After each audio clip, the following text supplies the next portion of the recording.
From Stressed Out Humans, please welcome Jayme Sweere. Hi, everyone. I'm really honored to be here with you. So we've got a short amount of time to do a lot of things, and I didn't get my clicker, so I'm going to rely on this gal over here. Okay. So the first thing that I'm going to ask for, somewhat emphatically, is your attention. So I know I've been here, I've been seeing everybody tweeting all the good things and working on their spreadsheets on the side. But just to see if we can, let's give me your full attention. And this is actually our first meditation of 8 one-minute meditations. So if I go over here, let's see, is everybody with me, tracking? Okay, I think so. All right. So with your attention, I'll tell you a little bit about me. I grew up here in this neighborhood. I was thinking about it that maybe I might still hold the record for the most crawdads caught in this cement creek. And I went to school here, I played basketball, ended up as a Roo, and then a Saluki, and then a Shocker, and played professionally, and then was a strength and conditioning coach. And that is when I started practicing yoga as an off-season activity with my athletes, and trying to help them not suffer from some of the things I did as far as that stressful environment. So after that, I fell in love with yoga, I will say it, and movement and mindfulness and all the things that I was learning. And I ended up at a place called the Himalayan Institute, where I was a part of founding a website called Yoga International that's now an Inc. 500 top company. So I was a producer, so the best part about that was all the top teachers from all over the country came and just taught pretty much to me in a camera while I sat there and listened and learned and edited and took in as much as I could. And then I moved home to Springfield about 4 years ago, we'll say for family reasons, and started my business in 2017 called Stressed Out Humans. The idea was that I wouldn't become one if I named it that. It hasn't worked out that well. But I have gotten a lot stronger and become a better teacher.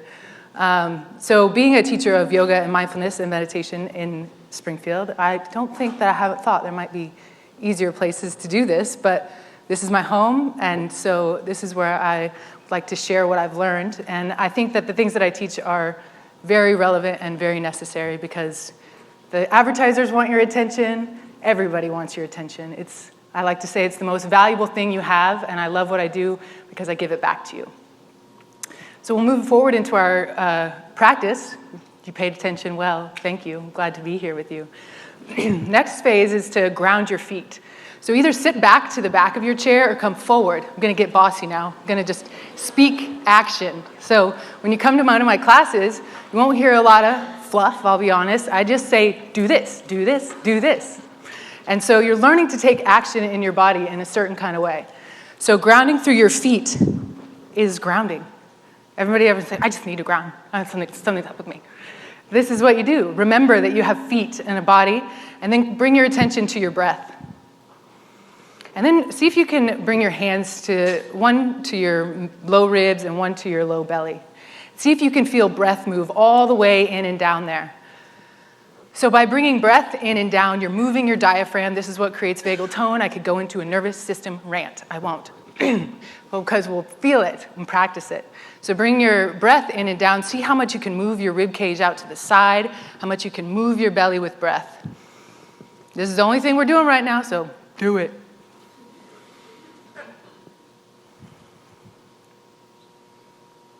Okay, so keep your attention with your breath. Keep your feet grounded on the floor. We'll now talk a little bit about posture, because after I get y'all's attention, what I like to talk about is posture and standing up straight, because I don't know if anybody's walked around their office and noticed a problem. Next slide, please. Noticed a problem. But this position that goes to this position, that goes back to this position, that maybe you're taking up cycling, goes to this position, is not helping. And if you go to yoga and you're doing forward folds and it's this position, not helping. So we've got to learn to take action with the back body and ground through the feet. So ground your feet, and in your chair, lift your front hip bones, and with your hand on your low belly and your rib cage, bring those two to sort of meet at the center so that your low belly is slightly toned and your rib cage is right on top of your hip bones. You can do it. Please participate. And then broaden your upper back and shoulders. And the last most important piece is what I call a ramp of the head. Movement of the chin to the center of the throat, and extension up through the back of the crown. So all of these actions are what's inside every yoga pose, and they're really key for making it effective and optimally utilizing your time, which I think you guys might be into. So it goes from life's happening to me to I'm grounded, contained, aligned, and life is making me stronger just from existing and walking about and doing what I do. So hold all those actions and breathe and keep paying attention to me. Man, we're really meditating now, and the time is going so slow. This is great. Okay, in and down, feel your rib cage expand. And then there's an active quality to the inhale and a passive quality to the exhale.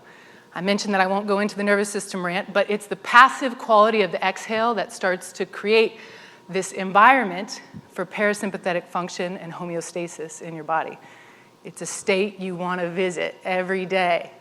Like, I'm okay, I'm settled, I'm on the stage, I don't really believe myself right now, but you can.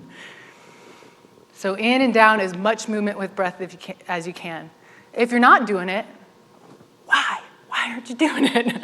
Right now, you have the opportunity to feel what this can do for you, and the movement of your diaphragm is the key core of everything that I teach, right after attention, then breath, then posture.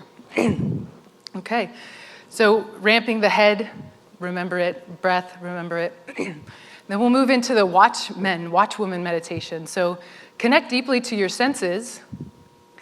Say, seeing something like those cute leopard shoes right there. Good.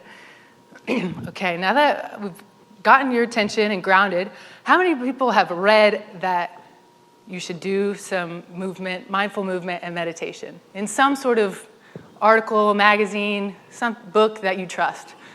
Okay, and now how many people have actually done that? It's really hard. And so that's sort of my opportunity place, is this gap between what we know we should do and what we're actually doing, and how do we close that? So these 1-minute meditations are something that can go with you anywhere, and holding a one-pointed focus and training yourself to do so is a huge point of taking any further steps with establishing a practice. So you can always do it now. You can do it now, and again now. Let's begin to take your senses and your attention that I've called to presence, and now put it back on yourself. So take your eyes and close them, but see behind your eyes. And take your ears and hear my voice, but also direct it to the sound of the flow of your own breath. Your senses and your breath are always present with you now. So the opportunity for meditation and the invite for meditation is now. I don't know how it's going to go telling a bunch of Ozarkers to mind their meditation. You know, nobody likes to be told what to do, but I hope that you'll be able to feel it, what shifts inside of you, and you won't know until you bring your attention towards yourself.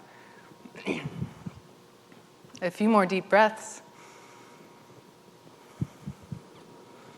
And then we'll move into a self-remembering practice. So you're actually actively feeling the low belly, the chest, and aware of the thoughts and the quality of thoughts in your head, the pace of the thoughts in your head, your judgments about all these things I'm saying, and that I don't have shoes on or whatever.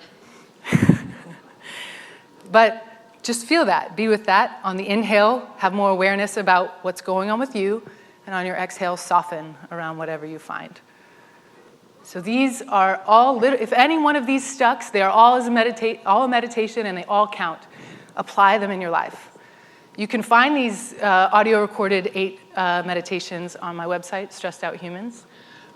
So I offer yoga therapy, and I do that in individualized programming by talking to you, seeing what your goals, your budget, your commitment level is, how much time you can offer this journey into yourself. And then we create an action plan for 8 weeks, and we implement that in a combination of at-home practice and at my studio movement collective. I could talk about kind of what goes behind all of these things, again, for hours, but I hope you'll just find me and come talk to me. So at my studio in Roundtree neighborhood, I offer these programs and educational things. And then with Stressed Out Humans, I go into the workplace and I talk to your folks about relevant practices for them to manage stress and to integrate into their work life. Oftentimes with wellness budgets, I'm sort of like a little overwhelmed either way. It's like there's nothing going to wellness or this insane amount of budget that is used on equipment and spaces that are pretty extravagant and highly underused from what I can tell.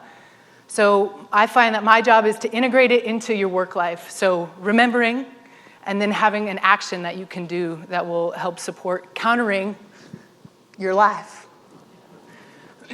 Okay, so you can find me at stressedoutHumans.com. You can also get those meditations. If you have any other questions, I do creativity retreats, and I'm over time, but I really value being here with all of you. I hope you found this helpful. You can find me, I'm just literally there all the time. At Movement Collective, it's on Pickwick Avenue and Cherry, right across from T-Bar. And just stop in, come by and say hello, and talk about what your needs and goals are, and we can make something happen, whether that be in the workplace or for you individually. Thank you so much.